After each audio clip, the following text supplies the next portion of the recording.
আপনাদের সবাইকে স্বাগত জানাচ্ছি এই স্থূল রসায়নের আলোচনায়। স্থূল রসায়নের আলোচনায় আমরা এর আগের ভিডিওতে যেটি আলোচনা করেছিলাম সেটি হলো E1 এবং E2 বিক্রিয়া সম্পর্কে, যেটি আমাদের বেসিক ডেভেলপমেন্ট করেছে। আমরা এখন E2 বিক্রিয়া সম্পর্কে বুঝতে চাইব।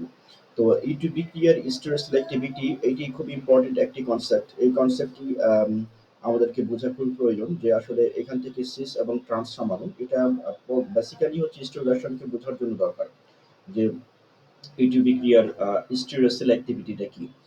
এটি হচ্ছে যে প্রোডাক্ট যে সিস এবং ট্রান্স সমাণু একটা কম্পাউন্ড থেকে উৎপাদন হয়, তার একটা রুলস মেনটেন হয়। সেই রুলটাকে যেটির মাধ্যমে এক্সপ্লেইন করা হয় সেটি মূলত ইটু স্টিরিওসেলেক্টিভিটি রিয়াকশন। যদি যদি সেটি ইটুর আন্ডারে হয় এবং E1 মেকানিজমের আন্ডারে হলে সেটা E1। তো আমরা এখানে পরীক্ষার জন্য যে প্রস্তুতিটা, এই কোশ্চেনটা কিভাবে আসতে পারে সেটি আমরা আগে আলোচনা করেছি আগের ভিডিওতে। এখন হচ্ছে যে আমরা সরাসরি আলোচনায় যেতে চাচ্ছি। সেটি হলো যে ইটু বিক্রিয়ার স্টিরিওসেলেক্টিভিটি। তো আমরা যদি বোর্ডের দিকে যাই তাহলে সেটি হচ্ছে যে এটি হচ্ছে আমাদের একটা কম্পাউন্ড। দেখেন এটি হলো আমাদের একটা কম্পাউন্ড, যে কম্পাউন্ড থেকে আমরা হচ্ছে স্টিরিওসেলেক্টিভিটি রিঅ্যাকশনটা এই যে আমি দেখাচ্ছি গোল করে, এটি হচ্ছে একটা কম্পাউন্ড। এই কম্পাউন্ড থেকে হ্যালোজিনেশন ইরিথ্রো কম্পাউন্ড বলা হচ্ছে। ইরিথ্রো এই কম্পাউন্ডের নামকে আমরা স্টিরিও ভাষা আমরা বলবো এভাবে ইরিথ্রো। তো প্রথমে আমরা জেনে নিই যে মুক্তমূলক যৌগের অপসারণ বিক্রিয়ায় ইটু কৌশল অনুসৃত হয়। মুক্তমূলক, মুক্তমূলক বলতে আমরা যেটি আগে আলোচনা করেছি যে মুক্তমূলক জিনিসটা কি। এখান থেকে যখন আমরা ইলিমিনেশন রিঅ্যাকশন বা অপসারণ বিক্রিয়া সংঘটিত হবে তখন ইটু বিক্রিয়ার কৌশল অনুসৃত হবে। এখন ইটু বিক্রিয়া কি সেটা আমরা আগে বলেছি। তো এখন হচ্ছে যে এখান থেকে যেমন একটা উদাহরণ নিচ্ছি আমরা, ইরিথ্রোহ্যালাইড।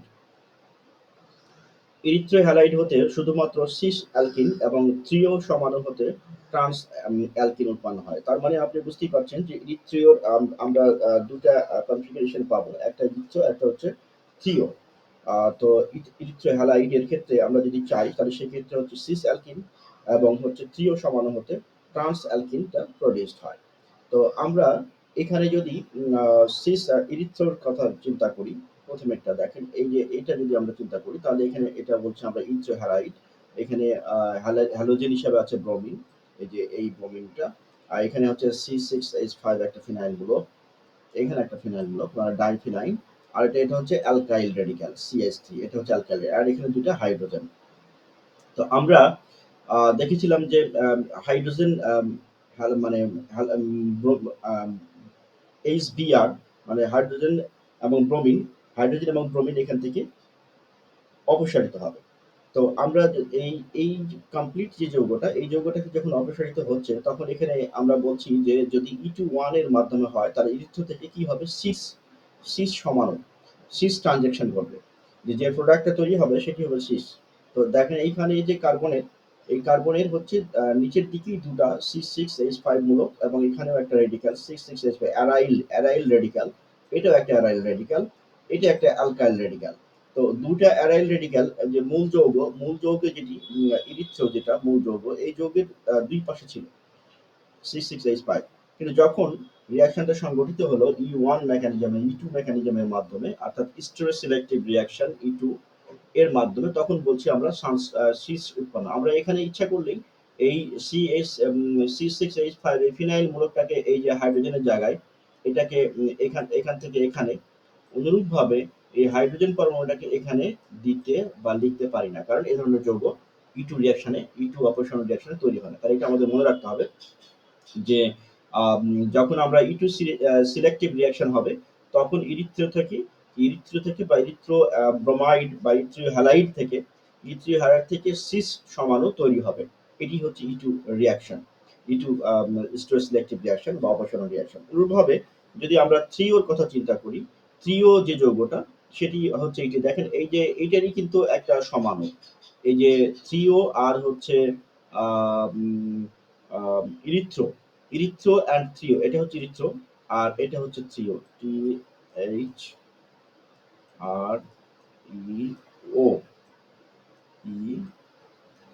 এই ইরিথ্রো, এই সমাণুটা, এই দুটা কিন্তু পরস্পরের সমাণু। এই দুটো সমাণু থেকে যখন এই সারাংশ আমরা চিন্তা করছি তখন কিন্তু এখানে ট্রান্স উৎপন্ন হচ্ছে।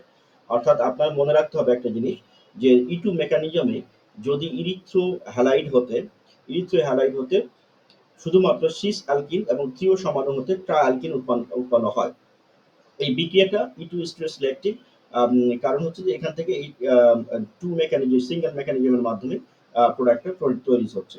এখন হচ্ছে যে E2 1 আর E2 1 এবং E2 যে স্টিরিও সিলেক্টিভ রিঅ্যাকশনটা তো আমরা আগের ভিডিওতে বলেছি যে E2 টা কি আর E1 টা কি, না হলে আগের ভিডিওটা আরেকবার দেখে নেন।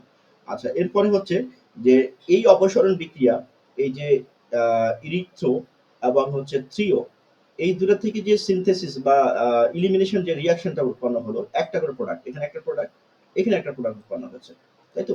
তো এখানে একটা প্রোডাক্ট আমরা জানি তো যে E2 যে selective reaction, stereo selective reaction বা E2 এলিমিনেশন যেটা, সেখানে কিন্তু একটা করে প্রোডাক্ট উৎপন্ন হবে, এটা আমরা জানি। তো সেখানে এখানেও একটা করে প্রোডাক্ট উৎপন্ন হয়েছে। এবং অনুরূপভাবে হচ্ছে যে আমরা যদি এটাকে আরেকটু এক্সটেনশন করি, যে এই অপসারণ বিক্রিয়া যদি সিস অপসারণ হতো, তাহলে আমরা ইরিথ্রো সমাণু হতে ট্রাইঅ্যালকিন পেতাম, কিন্তু বাস্তবে আমরা তাই পাই না। তার মানে এই জিনিসটা কি? এই জিনিসটা হচ্ছে এই অপসারণ বিক্রিয়া যদি সিস অপসারণ হতো, তাহলে আমরা ইরিথ্রো সমাণু হতে ট্রান্স অ্যালকিন পেতাম। মানে ইরিথ্রো সমাণু হতে ট্রান্স অ্যালকিন মানে কি? মানে হচ্ছে যে এইখানে আমরা কি পেতাম? এখানে ধরেন এখানে থাকতো, আমরা যদি এটাকে মুছে মুছে দিই, ধরেন এটাকে মুছে দিলাম, এটাকে মুছে যায় কিনা? না, এটা না। এখানে বিষয়টা এরকম হতো যে এই এই যৌগটা, এই যৌগটা চলে যেত এখানে ট্রান্স হলে, আর এইটা চলে আসতো এইখানে। তাহলে ধরেন এইখানে এই যে এইটা, এই দুটা, এখানে একটা C6H5 মূলক থাকতো, এখানে একটা C6H মূলক থাকতো, মানে ট্রান্স যৌগ তৈরি হতো, কিন্তু ট্রান্স যৌগ তৈরি হয় না।